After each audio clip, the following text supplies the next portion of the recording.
অষ্টম গল্প। কোনো এক সময় মিথিলা নগরে গুণদীপ নামে এক রাজা ছিলেন, বিক্রম অবতার। একবার চিরঞ্জীব নামে এক রাজপুত যুবক একটি চাকরি পাওয়ার আশায় সেখানে উপস্থিত হয়।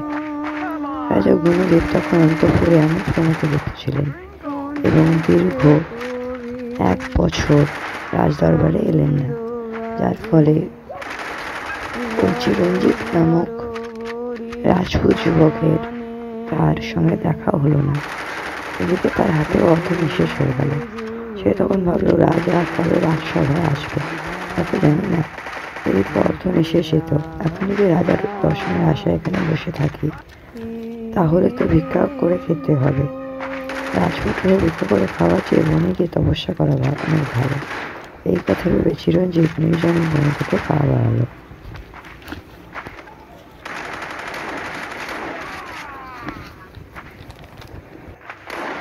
এদিকে রাজা গুণদীপের আমোদ-প্রমোদে জীবন শেষ হলো।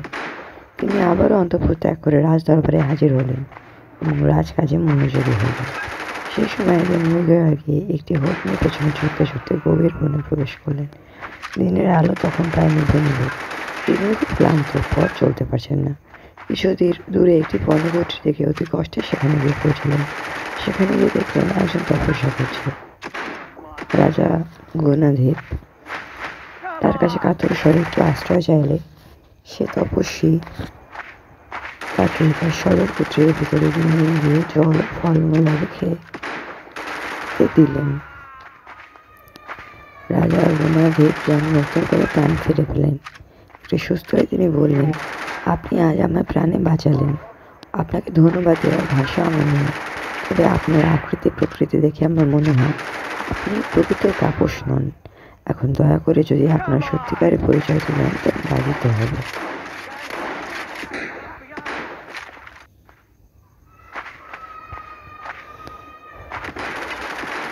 চিরঞ্জীব তখন রাজাকে সমস্ত ঘটনাটি বলল।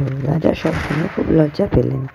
সে রাতে রাজধানীতে ফেরার সম্ভাবনা না থাকায় তিনি রাতটা সেই কুটিরেই কাটালেন। সকালে রাজা তার সত্যিকারের পরিচয় নিয়ে চিরঞ্জীবকে সঙ্গে করে রাজধানীতে এলেন এবং তাকে একান্ত আপনজন করে তার কাছে রাখলেন। যেহেতু চিরঞ্জীব এখন তার কাছে খুব বিশ্বাসী হয়ে উঠেছিল, তাই তিনি তাকে তার একটি বিশেষ কাজে বিদেশে পাঠালেন। রাজা দেওয়া কাজের দায়িত্ব শেষ করে ফেরার পথে চিরঞ্জীব সমুদ্রের তীরে একটি মন্দির দেখে সেখানে প্রবেশ করে দেবী দর্শন করে যখন বের হচ্ছেন, তখন এক ভুবন আলো করা রূপসী কন্যাকে দেখে তার দিকে অপলক নেত্রে চেয়ে রইল। সুন্দরী মেয়েটি তাকে জিজ্ঞেস করলো, তুমি কে, এখানে কি জন্য এসেছো? এ কথা শুনে চিরঞ্জীব অকপটে এখানে আসার কারণ জানালে। সুন্দরী বলল, তুমি এই সমুদ্রে ডুব দিয়ে উঠে আমাকে যা বলবে আমি তাই করবো।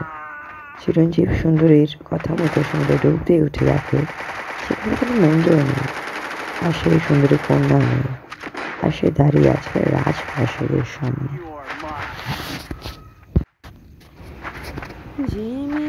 সে তাড়াতাড়ি অন্তঃপুরে প্রবেশ করে রাজার কাছে এসে সেই মন্দির ও সুন্দরীর কন্যার কথা বলল। রাজা বললেন, চিরঞ্জীব, আমাকে এখনই একবার সেখানে নিয়ে চলো। আমি এই অদ্ভুত ঘটনাটা একবার নিজের চোখে দেখতে চাই। চিরঞ্জীব রাজাকে নিয়ে সেই সমুদ্র তীরে গিয়ে আবারও সেই দেবী মন্দিরে দেখতে পেল। তারা দুজনেই মন্দিরের ভেতর গিয়ে দেবীকে প্রণাম করে বাইরে বেরিয়ে এসে সেই পরমা সুন্দরী মেয়েটিকে দেখতে পেল। রাজা গুণদীপ সেই মেয়েটির কাছে এগিয়ে এলেন। সুন্দরী মেয়েটি রাজার রূপে মুগ্ধ হয়ে বলল, মহারাজ, আপনি আমায় যা করতে বললেন আমি তা পালন করব। বেশ, তাই যদি হয় তবে তুমি আমার প্রিয় পাত্র এই চিরঞ্জীবকে বিয়ে করো। এ কথা শুনে সেই সুন্দরী কন্যা বললেন, মহারাজ, আমি তো আমার মন প্রাণ আপনাকে সমর্পণ করে বসে আছি। বিয়ে যদি করতেই হয় তো আপনাকেই করব। দেখো, তুমি কিন্তু আমাকে কথা দিয়েছো, তুমি আমার আদেশ পালন করবে, তাই আমি আশা করব তুমি তোমার প্রতিশ্রুতি পালন করবে। শেষ পর্যন্ত প্রতিশ্রুতি রাখতে ওই সুন্দরী মেয়েটি চিরঞ্জীবকে বিয়ে করতে বাধ্য হল। রাজা চিরঞ্জীব ওই সুন্দরী মেয়েটির গন্ধর্ব মতে বিয়েতে রাজধানীতে ফিরে এলেন। বিকালের গল্পটি এখানে শেষ করে বিক্রমাদিত্যকে প্রশ্ন করল, এবার বলো তো রাজা গুণদীপ ও চিরঞ্জীবের মধ্যে কে সবচেয়ে বেশি আত্মত্যাগ করলো? কেন চিরঞ্জীব? তা রাজা নয় কেন? কারণ যদি রাজা চিরঞ্জীবকে চিরসুখী করেছেন ওই সুন্দরীকে বিয়ে না করে, তবুও সেদিন ক্ষুধা তৃষ্ণায় আশ্রয় দিয়ে চিরঞ্জীব যে উপকার করেছেন তার তুলনা নেই। বিক্রমাদিত্যের কাছে সঠিক জবাব পেয়ে বেতাল আবার গাছে ফিরে গিয়ে ছবি নিল। বিক্রমাদিত্য আবার তাকে সেখান থেকে ছাড়িয়ে কাঁধে নিয়ে পথ চলতে লাগলেন। বেতাল আবার তার নবম গল্প